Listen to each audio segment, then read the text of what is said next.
एक बार की बात है, मगध राज्य के राजा धर्मवीर अपने न्यायप्रिय और धार्मिक स्वभाव भाव के लिए प्रसिद्ध थे। लेकिन एक दिन उनके मन में एक बड़ा सवाल उठा, असली धर्म क्या है? राजा धर्मवीर अपनी सभा में सवाल किया, मेरे राज्य के विद्वानों और संतों, बताओ असली धर्म क्या है? क्या वह कर्मकांड है, या फिर पूजा अर्चना, या फिर कुछ और?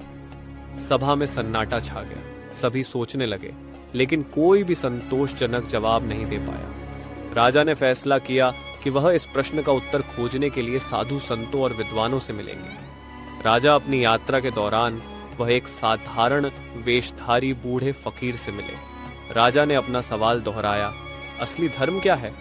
फकीर मुस्कुराए और बोले, महाराज, मैं आपको इसका उत्तर एक कहानी से दूंगा।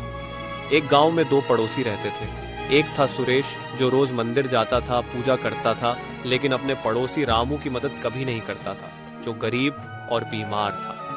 दूसरा था रामू, जो मंदिर नहीं जाता था, लेकिन अपने आस पास के सभी लोगों की मदद करता था।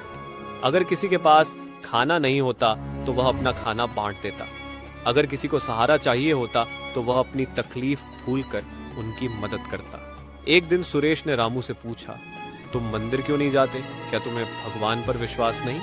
रामू ने मुस्कुराते हुए कहा, भगवान का सबसे बड़ा मंदिर तो इंसान का दिल है। जब मैं किसी भूखे को खाना खिलाता हूँ, किसी रोते हुए को हंसाता हूँ, तो मुझे लगता है कि मैं भगवान की सबसे बड़ी पूजा कर रहा हूँ। फकीर ने राजा से कहा, महाराज, असली धर्म वही है जो दूसरों की मदद करे, उनके दर्द को कम करे।